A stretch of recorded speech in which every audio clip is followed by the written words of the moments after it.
السلام علیکم ورحمۃ اللہ وبرکاتہ۔ علماء دیوبند سے محبت کا دم بھرنے والے شورائی کتوں نے کیا ایک فاضل دیوبند کا شکار۔ واقعہ یہ ہے کہ 19 رمضان 1446 ہجری مطابق 20 مارچ 2025 مدرسہ علوم القرآن مسجد محمدیہ اڈا گڈا حیدرآباد میں بحیثیت ذمہ دار اپنی خدمت انجام دینے والے مفتی انعام اللہ حسن کے ساتھ علاقے کے تبلیغی جماعت کے شورائی حضرات امیر اڈا گڈا عرفان احمد، عدنان احمد، سبحان، غوث رسول پورا، عبداللہ نلہ کنڈا، عبدالسلام حذیفہ اور علاقے کے دیگر شورائیوں نے مل کر ظلم کی انتہا کر دی۔ مسلسل 4 گھنٹے تک یہ تشدد و بربریت کا سلسلہ جاری رہا۔ دراصل گزشتہ دنوں مفتی صاحب نے عمارت کے مولانا عبدالصمد صاحب سے، جو کہ MS کے ذمہ دار بھی ہیں، علاج بدعا کا کورس کیا تھا اور مفتی صاحب کے ہاتھ پر کئی لوگ شفایاب ہو رہے تھے۔ ایک عورت جو اکرم پھول پوری صاحب کی زوجہ ہے، کئی عرصے سے مفلوج تھی، چل پھر نہیں سکتی تھی، بستر پر پڑی رہتی تھی۔ ڈاکٹر نے 8 لاکھ روپے کا خرچ بتا دیا۔ اکرم پھول پوری کی گزارش اور درخواست پر مفتی صاحب نے دعا فرمائی اور اللہ کے فضل سے وہ شفایاب ہو کر گھر کے کام کاج تک کرنے لگ گئی تھی۔ علاج کرنے والے تو بہت ہوتے ہیں، لیکن شاید مفتی صاحب کی اتنی صالحیت نہ ہونے کی وجہ سے ہر کسی سے ہر ایک کو فائدہ نہیں پہنچتا۔ اسی وجہ سے لوگ جوق در جوق مفتی صاحب سے جڑنے لگ گئے۔ جب علاقے کے شورائیوں نے دیکھا کہ مجمع کا رخ مفتی صاحب کی طرف زیادہ بڑھ رہا ہے اور مفتی صاحب نے ایک عمارتی سے علاج سیکھا ہے، عین ممکن ہے کہ پورا کا پورا علاقہ عمارتی ہو جائے، اسی خوف نے علاقے کے شورائیوں کو حیوانیت پر آمادہ کر کے وہ جرم سرزد کروا دیا جس نے پوری تبلیغی جماعت کو شرمسار کر دیا۔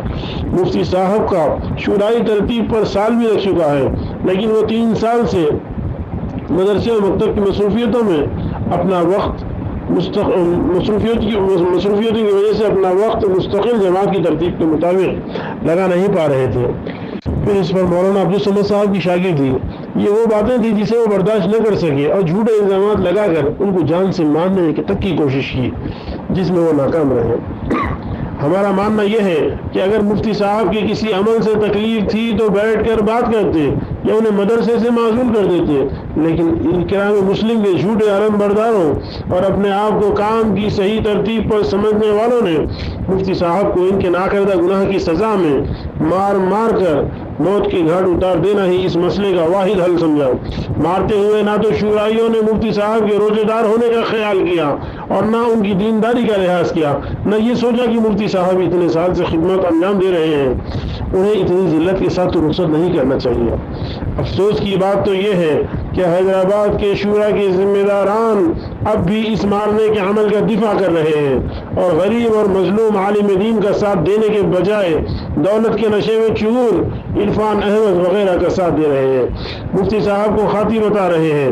حالانکہ حضرت شاہ صاحب رحمۃ اللہ علیہ کی مجلس میں تحریر لکھا گیا ہے کہ مفتی صاحب کا عمل شرعاً کو ناجائز یا معاذ اللہ کسی قسم کا جادو نہیں تھا۔ اس طرح کی باتیں سراسر غلط ہیں۔ قارئین آپ خود فیصلہ کریں کہ ایک عالم باعمل کو مارنا آخر کیسے جائز ہو سکتا ہے۔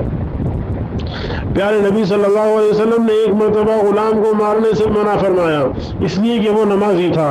ایک عالم دین جو کہ بیک وقت حافظ بھی ہے، مفتی بھی ہے، ساتھ ہی ساتھ آپ کا اور آپ کے علاقے کا محسن بھی ہے، اس کو آپ نے اس بے دردی سے مارا کہ ہمیں اب آپ کے منہ سے اکرام مسلم کے تحت کی جانے والی تمام باتیں جھوٹی لگیں گی۔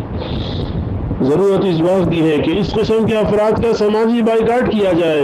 عرفان احمد اور اس کے حواریین سے علل اعلان معافی کا مطالبہ کیا جائے۔ آپ حضرات سے گزارش ہے کہ ریاست حیدرآباد کے ذمہ داروں اور بیرون ریاست کے ذمہ داروں تک اس بات کو پہنچائیں اور اس بات کو بھی کہ کسی کا محض عالم ہونا احترام کے لیے کافی ہے، چاہے وہ وقت لگاتا ہو یا نہ لگاتا ہو، پہلے لگاتا رہا ہو اور اب نہ لگا رہا ہو، بس عالم کا متبع سنت و شریعت ہونا ہی احترام کی دلیل ہے۔